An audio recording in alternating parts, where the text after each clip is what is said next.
반갑습니다. 네, 반갑습니다. 네. 자, 사실은 코로나, 앞에서도 얘기했듯이 코로나 이후를 상생하기는 아직은 좀 이른 것이 아닌가, 이런 생각을 해보고요.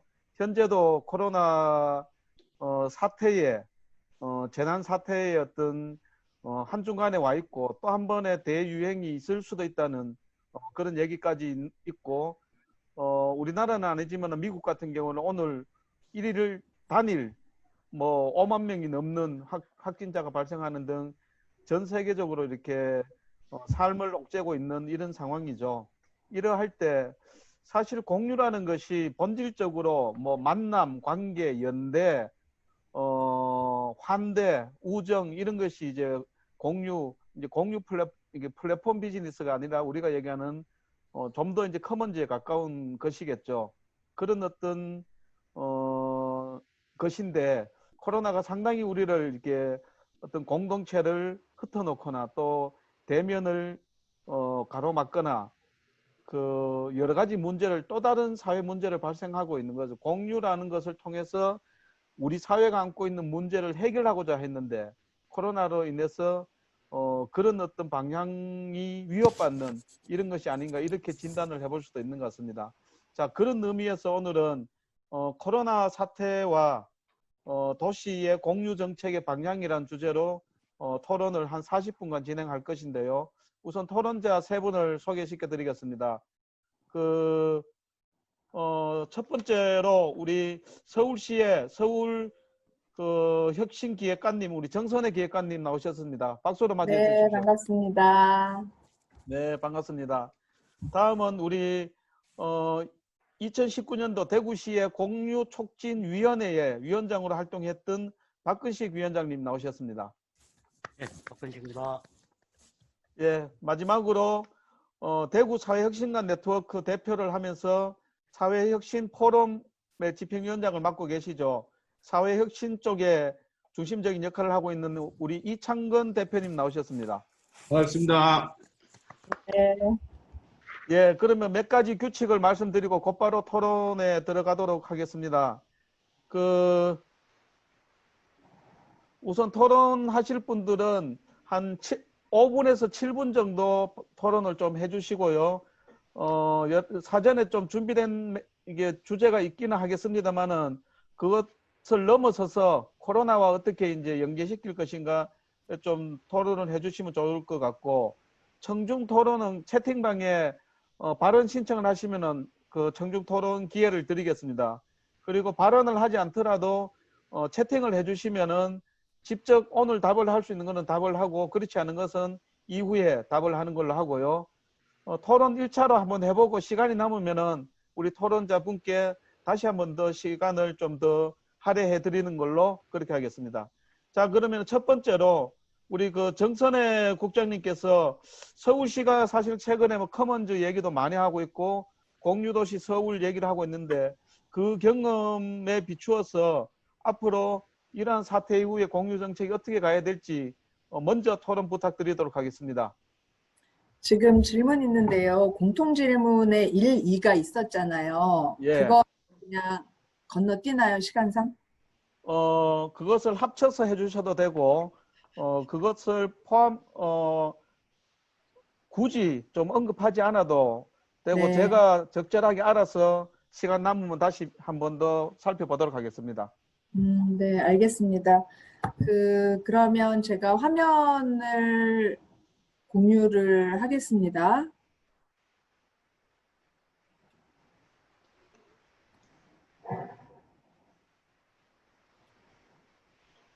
보이시나요?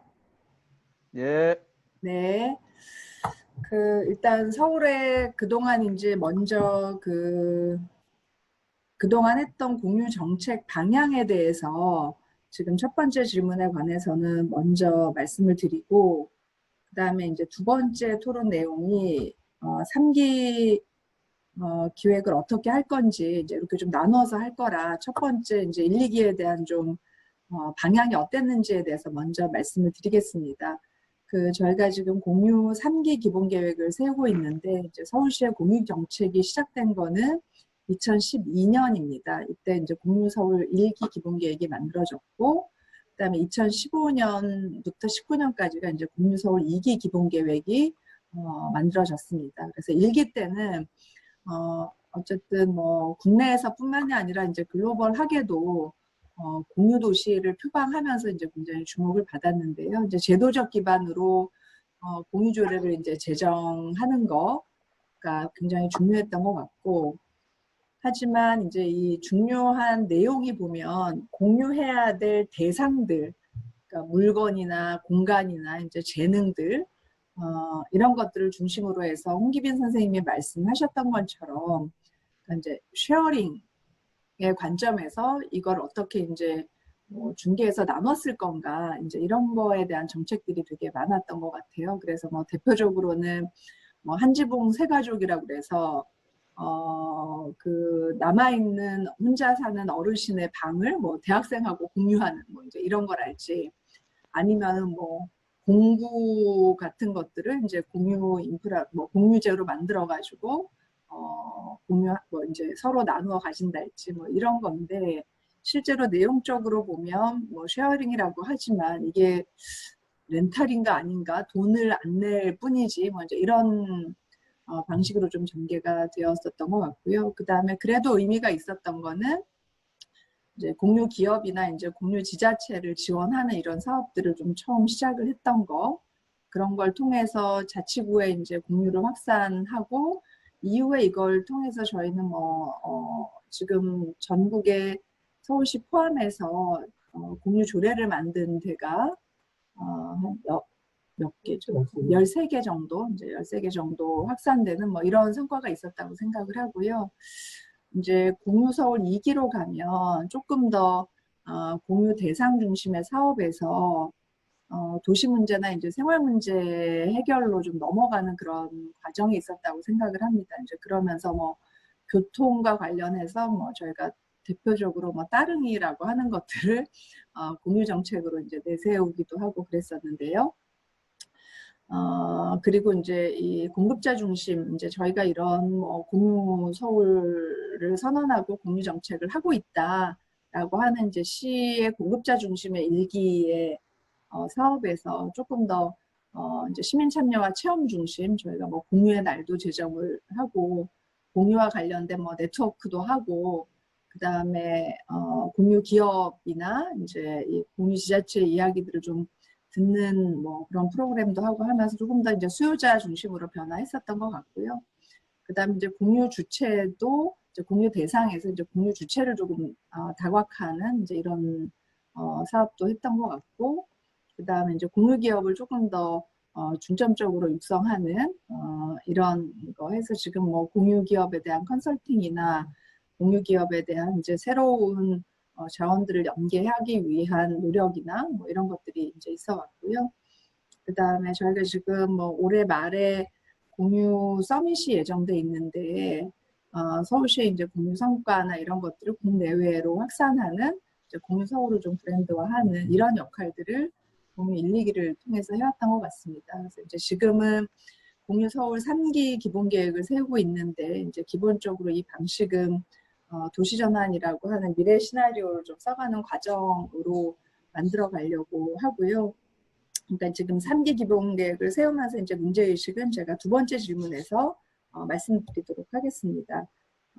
거기에서 이제 앞에 얘기했던 거, 지금 뭐 공유 경제와 플랫폼 비즈니스, 뭐 커먼즈 뭐가 다르냐, 이제 이런 얘기를 저는 조금 이번 요 앞에 질문에서 하면서 이제 그 다음 질문에 답하는 게 좋을 것 같아서 그거는 먼저 이번 질문에서 말씀을 좀 드리겠습니다. 저는 플랫폼 비즈니스에 대해서는 뭐 홍기빈 선생님이 굉장히 잘 말씀을 해주셨고, 저는 이제 공유 경제의 출현 배경이 두 가지라고 생각합니다. 이제 하나는 환경적 지속 가능성이라고 하는 면에서 이제 공유가 대두되었다고 생각하고, 또 하나는 이제 협력적 생산과 소비라고 하는 관점에서 공유 경제가 출현을 했다고 생각합니다. 그래서 지금 제가 그동안에 서울이 해왔던 이제 공유 정책이 정말 공유 경제였느냐, 공유 경제 문제의식이 있었느냐를 이제 저는 이 두 가지 측면, 이 환경적 지속 가능성이라고 하는 것들이 충분히 고려되었느냐, 그리고 협력적 생산과 소비라고 하는 것들이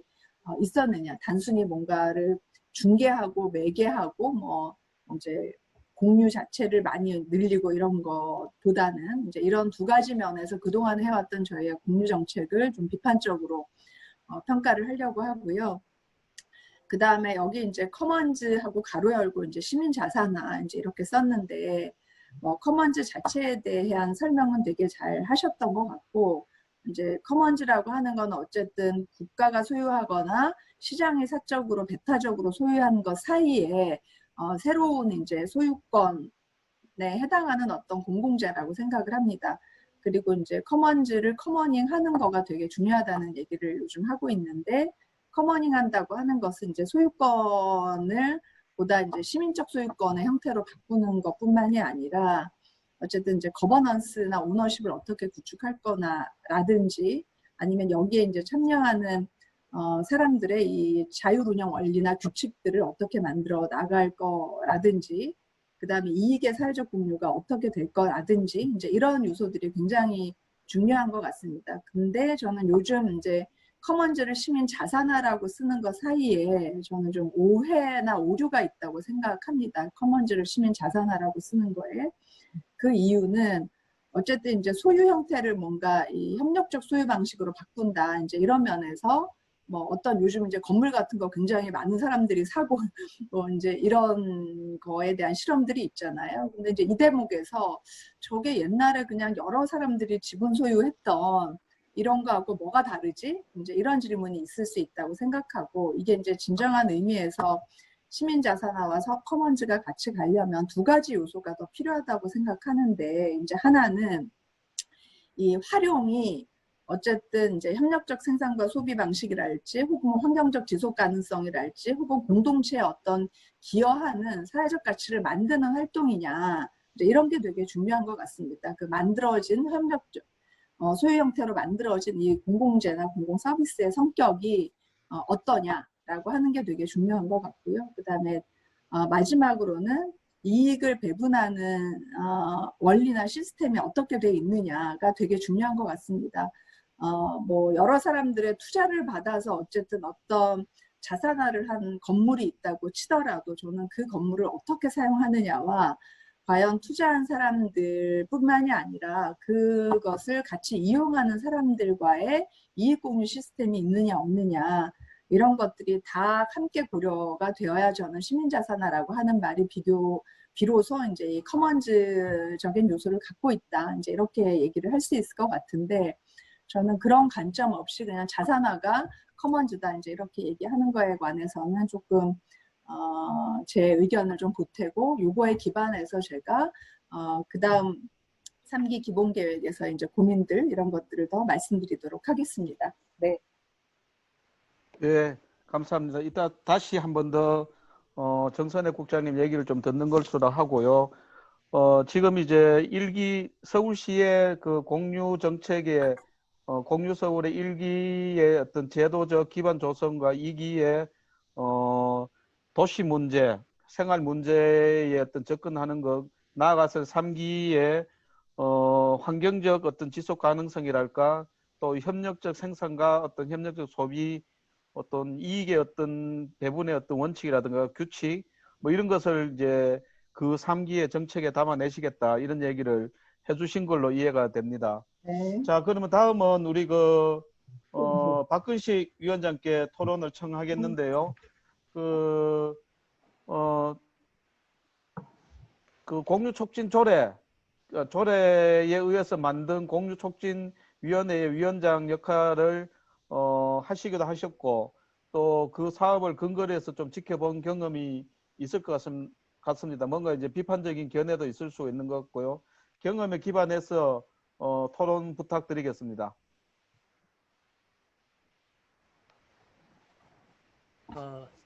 2년 동안 위원장을 했고요. 원래 위원장이 바뀌어야 되는데 코로나 때문에 회의를 못 해갖고 아직도 유지 중입니다. 그렇고요. 이게 사실은 앞에 공통 질문과 관련해서 이야기하면 이게 대구의 공유 경제라고 할 만한 게 있느냐, 공유 문화라고 할 만한 게 있느냐 이렇게 던져보면 딱히 찾기가 너무 어렵더라고요. 그래서 제가 생각해 보니까 이제 대구 FC가 있더라고요. 대구 FC. 그러니까 이게 미국 같으면 LA 라이온스 그 지역 연구를 확실히 하잖아요. 그 소유는 또 뭐 주식회사 하더라도. 근데 한국은 뭐 삼성 라이온스 지역 연구가 없다는 거죠. 그러니까 삼성 기업의 라이온스예요. 근데 유일하게 우리가 대구에서 이게 공유 뭐를 같이 한번 이야기할 수 있는 게 대구 FC 말고는 잘 안 보이더라라는 거고요. 그러니까 제가 왜 이런 얘기를 하냐면 사실은 공유란 개념이 너무 헷갈리는 거죠. 그러니까 이게 공유란 개념이 여기 갖다 붙이면 이렇게 되고 저기 갖다 붙이면 저렇게 되고 약간 사기성이 있는 개념이라고 저는 보거든요. 이걸로 사기치는 사람도 있고 그런 거죠. 그러니까 이게 뭐냐면은 그 사적 그 소유를 떠나서 어떤 그 말하자면 뭐 공산적인 가치, 이념, 연대, 사회주의 요소 이런 게 좀 그 가치를 분명하지 않음으로써 생기는 여러 가지 그 멋대로의 해석 이런 게 좀 있더라. 이렇게 좀 생각이 들고요. 그래서 대구 공유촉진위원회 같은 거는 그냥 이건 나눔이에요. 그러니까 제가 생각할 때 공무원들 인식이나 혹은 거기에 참가하는 위원들의 수준, 심지어 저까지 포함해서. 그러니까 이게 이런 정도의 공유에 대한 개념의 자체가 사실은 좀 굉장히 천박하다는 이야기를 하고 싶고요. 그래서 이제 이런 가치에 대한 좀 더 우리가 좀 많이 이야기를 해야 되지 않느냐라는 생각을 저는 가지고 있습니다. 두 번째 이제 저희들이 한 9명의 위원인데 1년에 한 회의를 2번 정도 해요. 2번 정도 하면 뭘 하냐면 그냥 이렇게 올라오는 회의 안건 보고 그냥 끄떡끄떡 끝나고 사인하고 가면 끝이에요. 그러니까 여기에서 어떤 그 대구시의 모든 위원회가 그렇겠지만 실제로 여기서 공유위원들이 혹은 위원장이 어떤 이야기를 하거나 혹은 방향을 제시하거나 혹은 이렇게 할 수 있는 게 아무것도 없다라는 거고요. 그래서 1년에 2번 정도 회의하면 뭐 첫 번째 회는 원래 같으면 이제 다시 공유위원들 모이면 뭐 인사하고 뭐 대충 넘어가고 뭐 그냥 땅땅땅 하다가 끝나면 끝나는 거예요. 이게 현실이라는 거죠. 그러니까 저는 이게 대구시의 공무원이든 혹은 시민센터에서도 이런 사실에 대해서 우리가 분명히 자각을 해야 된다고 생각하는 게 있고요. 그래서 이렇게 유명무실화된 공유촉진위원회 같으면 물론 대구에서 이것도 필요하겠지만 이거라도 없으면 이라고 생각해 볼 수 있겠지만 그래도 이 정도면 뭐 그냥 아예 하지 맙시다라고 해보는 것도 하나의 의견일 수도 있다라는 생각이 들고요. 다만 이제 대구시가 이렇게 대구시가 잘한 것인지 아니면 뭐 시민센터가 애를 쓴 건지 모르지만 그나마 이렇게 공유 경제라는 개념을 잡지 않고 공유 문화라는 개념을 잡았기 때문에 이것이 낮은 수준이지만 우리가 이야기할 수 있는 거리를 만들어 주고 제공했다는 느낌은 있습니다. 그러나 제 생각에는 이제 시민센터 또 한 가지 잘한 게 있죠. 일단 공무원들이 다 하지 않고 뭐 적은 돈이지만 예산이 3억인가요? 그거밖에 안 되죠. 이걸 뭐 공유 정책을 합니까? 할 수가 없는 돈이죠. 그냥 이 돈 일부분을 가지고 있던 시민센터에 뭐 약간의 위탁 직원이 2명 정도 있죠. 해서 이렇게 독자적으로 민간이 운영할 수 있도록 길을 쳐줬다는 것은 좀 의미가 있지 않느냐라고 생각이 되고요. 그러니까 좀 못했게 얘기하면 실제로 공유촉진위원회 제가 뭐 나중에 바라고 싶은 게 또 질문지가 하나 있어서 일단 뭐 대구의 실정은 이 정도다라고 말씀드리고 싶습니다. 네. 예, 고맙습니다. 자, 그러면은 다음으로 우리 이창건 대구 사회혁신가 네트워크 대표님께서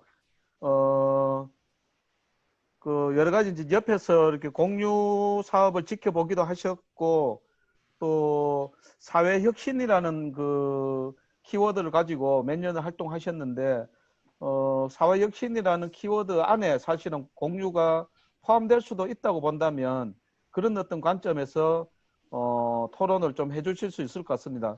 토론 부탁드리겠습니다. 네, 화면 공유를 한번 해보겠습니다. 잠깐만요. 자, 화면 공유를.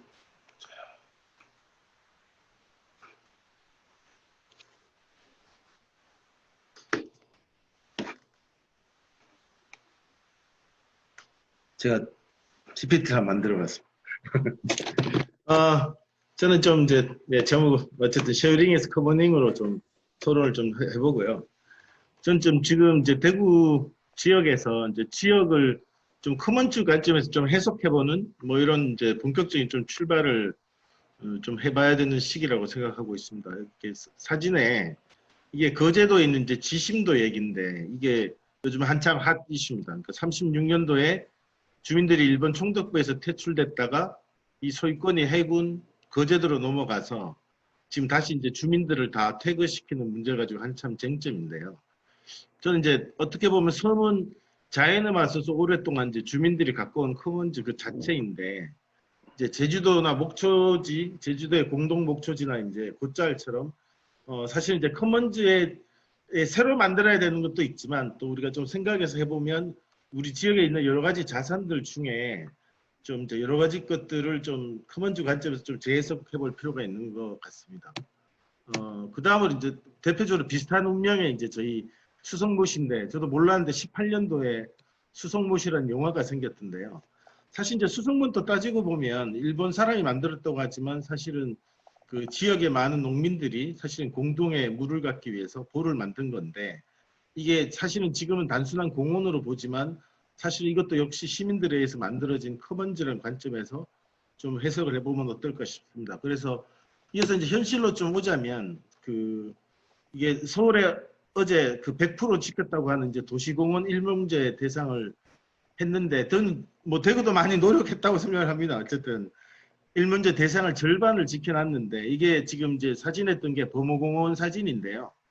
이게 지역의 공원을 저희가 앞으로 이제 코로나 이후 사태에 보면 사람들이 자기 근거리 내에서 이제 소위 말하는 도보나 산책이나 환경이나 운동을 할 수 있는 이제 소위 말하는 근접 공간의 여러 가지 공원 환경 여가 시설들이 필요한데 그런 면에서 보면 사실은 이제 범어공원은 지역 주민과 대구시만의 문제가 아니라 어떻게 보면 이 일대를 다 둘러싼 시민들의 커먼즈라는 관점에서 좀 우리 시민사회도 좀 관여하고 해석하고 참여하면 어떨까라는 예를 하나 또 들어봤습니다.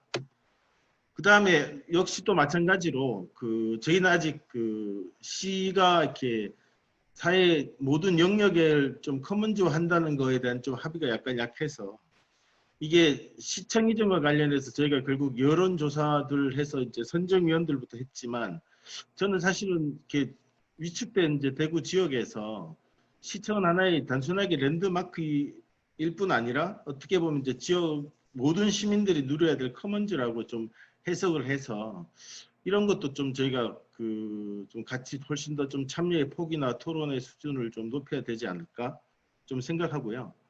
그 다음에 세 번째로는 이제 이게 좀 되게 좀 어렵지만 사람들이 지금 시민들 어려울 수 느낄 게 있는데 결국 시대가 저희가 지금 이제 빅데이터 AI 뭐 하여튼 소위 말하는 디지털 자본주의로 가면서 이제 대구시도 빅데이터 센터를 세웠는데 저는 이제 이거의 신문 카피가 이렇게 대구가 어쨌든 공유의 관점으로 이렇게 다양한 영역을 해석하는데 아직은 좀 한계가 있지 않나라는 예로 들어봤습니다. 그러니까 빅데이터 분석을 시민이 한다라는 게 신문의 카피였는데 사실은 빅데이터는 이제 시나 전문가들이 만드는 게 아니고 결국 이렇게 인간들이 끊임없이 이제 기계 머신러닝을 지원해서 사실은 공공재거든요. 빅데이터는 사실은 이제 정보화 시대의 새로운 공공재인데 이 빅데이터를 이제 시민들이 그냥 이렇게 만들어진 빅데이터를 활용할 수 있다라는 차원에서 좀 접근하고 있는데 사실은 어떻게 보면 시민을 위해서 시민 모두를 위한 정보를 빅데이터를 좀 같이 만들어 나가고 그런 좀 데이터 프로슈머 그러니까 생산도 하고 소비도 하는 그런 시민의 위상을 좀 가져야 되지 않겠나 뭐 이런 좀 생각을 해봤습니다. 그래서 결론적으로 보면 이제 AI가 뭐 이게 되게 그냥 카피인데 제가 인상적이어서 인공지능으로 고객 경험을 향상시킨다고 돼 있는데 사실은 인간의 노력으로 저희가 인공지능을 향상시키고 있는 거죠. 그래서 그런 면에서 보면 저희가 좀 사회의 좀 모든 분야에 어떻게 보면 되게 주도권 내지는 공급자 중심의 이렇게 세계 속에 살고 있는데 어떻게 보면 이제 퍼스트 펭귄이 사실은 의지가 있는 한 명이 아니고 이렇게 공동체 전체의 생존을 위해서 본능적으로 그 생존을 높이기 위해서 이 바다 표면에 있는 바다로 서로 같이 뛰어내리는 건데요. 좀 이런 지점에서 이렇게 커먼즈를 좀 전 영역에서 그 토지, 자본, 경제, 정보, 교육, 노동 하여튼 사회 모든 영역에서 좀 커머닝 한다는 관점에서 이제 그런 면에서 제가 보니까 이게 동시에 사회 혁신의 과제고 또 어떻게 보면 이제 사실은 뭐 위기, 소멸 위기로 하는 좀 지역에 굉장히 중요한 좀 생존 전략이 되지 않을까 뭐 이런 좀 생각해 봤습니다. 이상입니다. 예, 고맙습니다. 수고하셨습니다. 자, 그러면 1차로 그 토론을 한번 이제 했는데요. 지금 아쉽게도 지금 채팅방에는 아무도 지금 질문을 안 주셔서 앞에 강의 때는 몇 분이 질문을 좀 주셨는데 이번 토론에는 없어서 일단 토론자 분들께서 좀 지속적으로 같이 토론을 더 진행하는 걸로 좀 하겠습니다.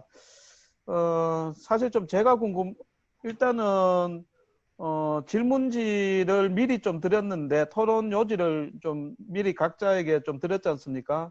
예, 드렸는데 대략적인 거는 좀 빠뜨린 것도 좀 계시긴 하겠지만은 그거는 우선 조금 제쳐두고 과연 이제 오늘의 좀 핵심 어떤 주제가 이게 키워드 중에 하나가 코로나19가 키워드 중에 하나인데 제가 개인적으로도 좀 궁금한 게 있습니다. 이게 과연 우리 사회의 어떤 공유 정책의 방향을 정선혜 국장님 일부 좀 얘기는 좀 하셨습니다. 방향에 대해서 하셨는데 좀 더 덧붙여서 얘기하신다면은 어떤 코로나19라는 이런 어떤 팬데믹 현상 또 공동체나 어떤 대면을 위협하는 이런 어떤 상황 또 만남이라든가 뭐 이런 것이 이제 새로운 사회 문제로 이런 것이 등장했는데 여기에서 공유 정책의 방향을 조금 더 구체적으로 좀 얘기를 하신다면은 어떤 네. 좀 제안을 해주실 수 있을지 좀 말씀 부탁드리겠습니다. 요 얘기로 이제 직접 들어가기 전에, 그러니까 이제 저희가 쉐어링에서 커먼즈라고 하는 구호를 쓰기 시작했는데 작년부터, 그러니까 그 배경을 좀 잠깐 말씀을 드리고 이제 요 얘기로 들어가겠습니다. 사실 아까 이제 공유 정책의 성과에 대해서 이제 1, 2기에 대해서 정리를 했지만 저희가 왜 커먼즈라는 말을 이제 쓰려고 했는가라고 했을 때 이제 첫 번째는 아까 박근식 선생님이 말씀하신 것처럼 저희 행정 안에서도 이제 오랫동안 공유 정책을 해왔던 시 행정 안에서도 일단 나눔하고 공유가 잘 구분이 안 되고 있다. 그 다음에 두 번째는 렌탈하고 공유가 잘 또 구분이 안 되는 거예요. 저희 사실은 아까 공유 관련해서 대표 정책이 이제 공구대 여소를 만드는 건데 사실은 그거는 시민들이 자기네 집에 있는 공구를 갖고 와가지고 서로 나누어 돌려 쓰는 것도 아니고 지자체가 공유를 할 공구를 사가지고 렌탈해주는 이제 이런 거거든요. 그 다음에 세 번째는 공공 서비스하고도 이 구별을 해야 되겠다. 예를 들어서 저희가 이제 또 다른 일을 대표적인 정책으로 했는데 저희가 이제 교통과에서는 이거를 공공 서비스 자전거라고 생각을 해요. 저희는 이제 공유 자전거라고 하는데 그도 그럴 것이 그냥 자전거를 내가 사지 않고 공공이 대량으로 서비스로 그냥 생활 편의 서비스로 제공하는 거를 또 공유 정책이라고 그동안 불러왔던 거예요. 그런 면에서 이제 이런 요소들하고 좀 차별화하고 우리의 공유의 방향을 조금 더 분명하기 위해서 이제 어떤 언어를 쓸까 하다가 일단 이제 커먼즈라고 쓰기 시작을 했는데 저는 이제 커먼즈라고 쓸 때 제일 중요한 것은 아까도 얘기했지만 이제 뭐 기후위기에 대응하는 문제도 있고 그 다음에 뭐 협력적 생산과 소비도 있지만 이제 중요한 거는 저는 이제 불평등을 완화하는데 이 공유라고 하는 게 이제 어떻게 역할을 할 건가 이제 이런 속에서 커먼즈라는 이야기를 써야 되겠다 이제 이런 생각을 했어요. 그러니까 이걸 다시 이제 뭐 코로나19나 이제 이런 거하고 조금 연결해서 말씀을 드리면 코로나19가 되면서 집에 이제 자가격리된 사람들이 되게 그러니까 그냥 이제 비자발적으로 사회적 거리두기를 많이 하면서 집이 되게 좁고 형편없는 분들은 더 고통을 많이 느끼잖아요. 그러면 이게 집 없는 사람, 집이 굉장히 이제 이 협소하거나 누추한 사람한테 더 큰 고통이 코로나로 안겨줬을 때, 그러면은 이 집이라고 하는 게 어떻게 조금 더 공공적인 방식으로 특히 위기 재난 시에 조금은 더 넓고 쾌적하게 공유할 수 있는 공간을 만들어서, 뭐 그거는 막 공공임대주택을 공급한다 이런 문제가 아니라 그동안에 갖고 있던 우리의 자원들 중에 그게 민간이 갖고 있던 공공이 갖고 있던 어떻게 개방되고 어떻게 다시 공공재의 쓰임새로 가져야 이 위기 취약 가구 계층의 이 재난 상황을 좀 해결할 수 있을까, 이제 이런 고민으로 나아가야 된다고 생각을 하고, 예를 들면 지금도 뭐죠? 그 더위 무더위 쉼터가 지금 노인정이 그런 역할을 했는데 지금 더위와 혹한을 견딜 그게 없어진 거예요. 그럼 이제 저희의 공유라고 하는 것은, 그러면 이 뭐죠?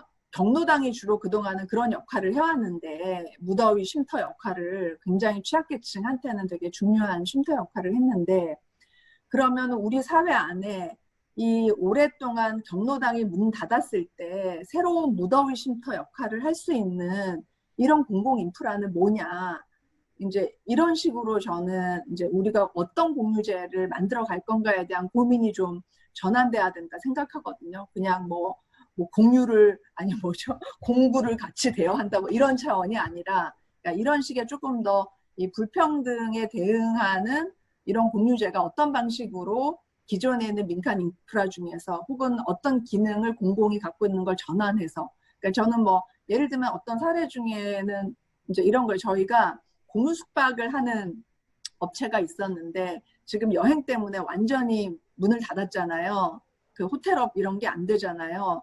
근데 이제 어떤 거를 이제 제안을 했냐면, 저희한테 외국에서 오면 자가격리 기간을 2주를 해야 되는데 자기네의 그 호텔을 뭐죠? 그 아웃스테이, 그러니까 외국에서 온 사람은 집에 머무르고 대신 그 가족들이 호텔에 머무르면서 자가격리하는 시설로 활용하는 얘기를 했고, 이제 외국의 사례는 뭐 호텔 자체를, 특히 이제 이 감염원이 되기도 하고 감염에 굉장히 취약한 노숙자들을 위해서 호텔 자체를 내어놓는 사례들이 막 생겼잖아요. 그러니까 이제 이런 방식의, 그러니까 무엇을 공유할 건가에 있어서도 조금 이제 관점이나 대상이 달라져야 된다고 생각을 하고, 이제 마스크를 보면서 저희가 마스크가 한 번도 공공재라고 생각해 본 적이 없잖아요.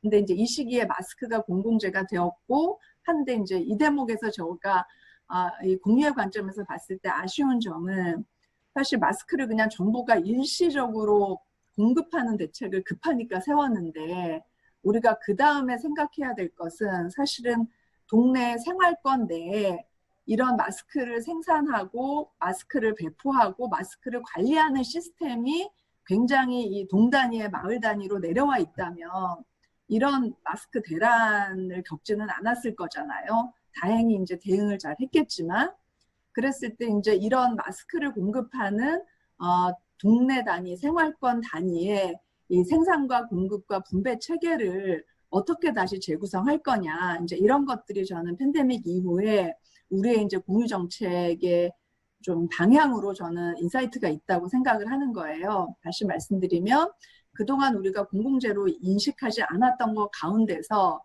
위기 대응 시에 무엇이 새롭게 공공재로 해석돼야 되고, 그것을 관리하고 운영하고 공급하는 방식들이 어떻게 지역 생활권을 중심으로 그리고 협력적 경제의 방식으로 될 거냐. 또 하나의 사례를 들면, 하여튼 그 저희가 뭐죠, 자가격리된 사람들한테 그 구호 물품 같은 거가 세트로 이제 배달이 되었잖아요. 그게 보면 거대 회사의 햇반이라던가 햄이라던가 이런 거잖아요. 그러면 저는 위기재난 시에서는 그런 격리자에게 보내는 구호 물품이 공공재인 거잖아요. 그랬을 때 그 공공재의 내용물을 구성하는 방식이, 예를 들면 조금 더 이 동네에서 이제 막 사람들이 오가지 않으니까 가게 문 닫았을 때 그런 가게가 이런 류의 뭐 건강한 식자재를 이용을 해서 가게에서 가공을 해서 그런 그 위기 취약계층이나 이제 자가격리된 사람들한테 보내는 이런 새로운 이제 전달 경로, 이제 이런 것들을 어떻게 만들까 등등. 그러니까 이제 저희가 이번 팬데믹을 겪으면서 저는 저희가 공유해야 될 것과 공유해야 될 방식, 공공재화해야 될 것과 공공재를 구성하는 방식 이런 것들이 굉장히 달라져야 되겠구나. 이제 이런 거에 대한 좀 교훈을 저는 얻었다고 생각합니다. 예, 정선희 국장님 굉장히 제가 그 이해하기로는 대단히 중요한 그 지점을 얘기를 좀 해주셨고요. 사실 말씀하셨듯이 마스크가 공공재일 거라고는 아무도 생각 못했고 그것이 전달되는 방식 또한 공공적 방식에 의해서 통제되고 관리되면서 이제 전달 되었는데 이 시기에 이제 불평등 말씀하셨지만은 이 시기에 가장 큰 문제가 방역과 어떤 불평등의 충돌, 방역과 돌봄의 충돌이랄까, 방역과 어떤 공동체의 어떤 충돌, 뭐 이런 것이 이제 있었는데 이 지점에서 공유 정책의 어떤 방향을 크게 좀 제시하고 그림을 그려주시는 것 같습니다. 아주 공감이 가는 대목이고요. 이어서 우리 시간을 9시 5분까지 토론을 하는 걸로 그렇게 하겠습니다. 옆조가 지금 아직까지 1차 토론도 끝나지 않았다고 해서 우리가 조금 더 시간을 더 벌었는데요. 우리 이어서 이창근 소장님 아까 조금 추상적인 느낌에서 좀 토론을 좀 해주신 것 같아요. 그래서 조금 없죠. 더 한번 구체적으로 발을 땅에 한번 딛는다면은 어떻습니까? 뭐 우리 정선혜 국장님 뭐 이야기 관련해서 사실은 이제 뭐 저는 얘기를 하는데 저는 좀 이런 고민이 있습니다. 예를 들면 대구에 이번에 그 코로나 때 그 사실은 국가의 어떤 행정 조직이 사실 그 여러 가지 물품 전달 체계나 뭐나 이제 격리라는 시스템 때문에 당장 위기에 처한 이제 사회적 약자를 사실 돌보는 게 거의 중지됐을 때 결국 그게 우리 지금 이제 지역에 이제 어떻게 보면 이제 마을 단위 기반의 사실 시민들이 어떻게 보면 제일 먼저 움직였거든요. 그 제가 아까 공원이나 이제 이런 얘기를 좀 하는 게 이게 저는 코로나 이후에 이제 뭐 사람들 일반적으로 예상은 되게 국가가 이렇게 굉장히 큰 역할을 할 거라고 하고 행정에 대한 토론이 굉장히 많아지지만 저는 또 어떻게 보면 이제 행정기관은 그렇기 때문에 또 굉장히 이렇게 움직이기 힘든 여건이 많다고 보는 거죠. 그럼 사실은 이 생활세계 영역에서 지금 어쨌든 사적 영역과 공적 영역 중간에 이제 시민의 영역이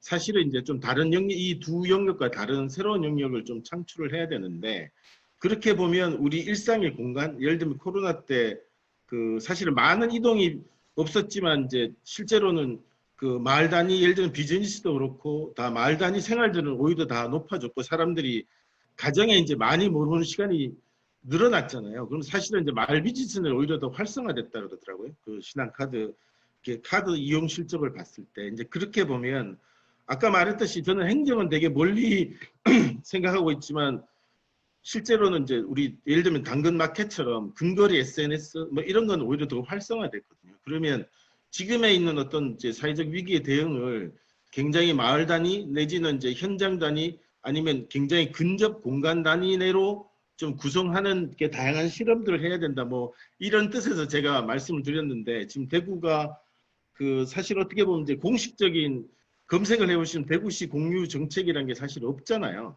그래서 그런 면에서 보면 지금 오히려 시민들이 일상에서 그런 문제를 좀 해결해 나가는 다양한 아이디어와 실천들을 만들어내고 오히려 이제 행정이 좀 오히려 그걸 지지하고 그거 중심으로 좀 재편을 하는 이런 방식을 생각을 해서 어떻게 보면 행정이 굉장히 고민이 앞서가는 것도 맞지만 사실은 어떻게 보면 이렇게 거대한 행정 구조 자체가 앞으로의 코로나 이후 시대에 과연 효율적일까? 하여튼 전 좀 그런 관점에서 시민들이 스스로 이제 어쨌든 힘이 들더지만 어쨌든 커버닝에 대한 자기 이렇게 해석 내지는 관점을 계속 갖고 실험들 나가는 게 오히려 더 중요하지 않나 뭐 좀 이런 지점에서 말씀을 드린 겁니다. 예, 고맙습니다. 그러면은 우리 박근심 위원장님 사실은 공유정책 촉진위원장직을 코로나 때문에 내려놓지도 못하고 지금 계속 유지를 하고 계신다고 얘기를 했는데 상당히 좀 이렇게 위원회를 하면서 뭐 비판적인 그 입장에서 좀 보는 것 같고 실질적으로 운영을 하지 않는다 이런 것과 공유 정책이 대구시가 뭔가 창조적으로 혹은 이런 표현이 가능한 건 모르겠는데 선도적으로 뭔가 정책을 이렇게 제안하고 뭔가 풀어나가기보다는 우선은 이제 시민사회에 어떤 맡겨두고 뭐 그런 정도에서 만족하고 있는 거라고 해석이 됩니다.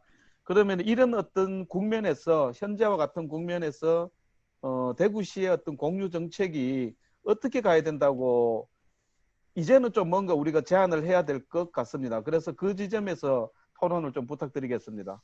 예, 그러니까 뭐 코로나 잠깐 이야기하자면 이게 코로나 전과 후를 가르고 뭐 후는 어떻게 될 거다 우리가 예측을 많이 하지만 실제로는 코로나 과정만 있을 수 있거든요.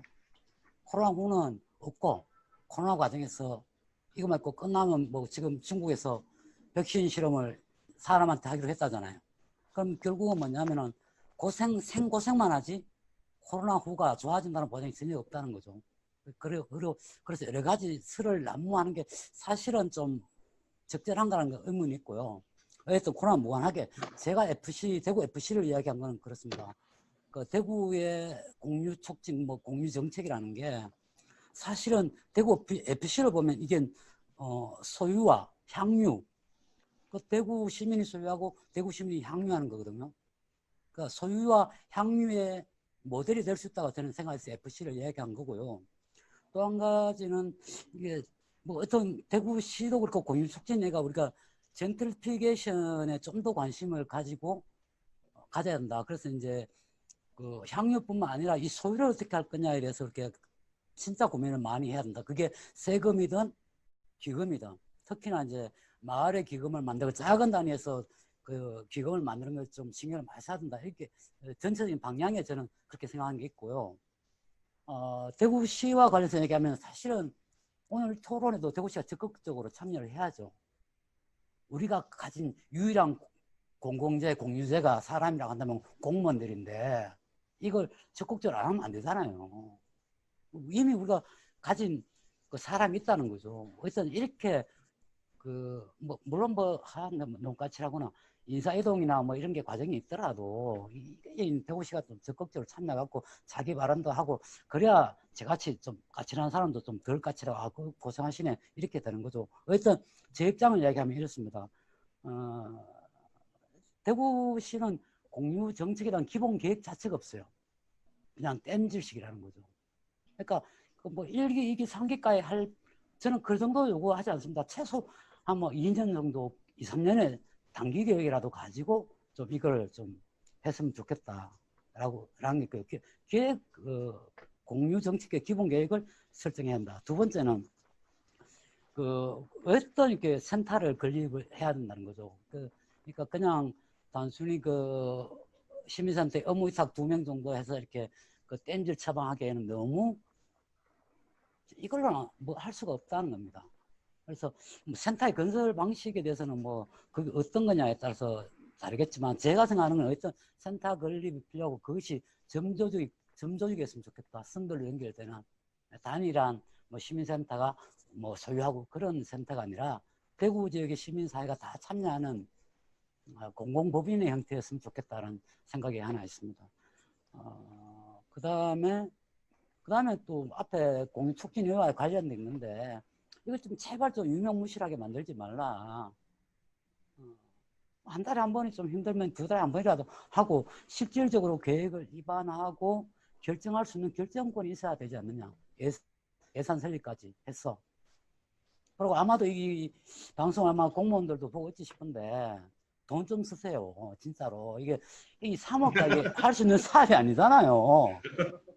아니 돈을 좀 써갖고 이거를 키워서 대구 시민들이 향유하고 누릴 수 있도록 해주는 게 우리 공무원들이 해야 될 일이잖아요. 그죠? 저는 이제 좀 까칠해서 예. 죄송한데 뭐 하여튼 이 예. 정도로 얘기 마치겠습니다. 예, 예, 고맙습니다.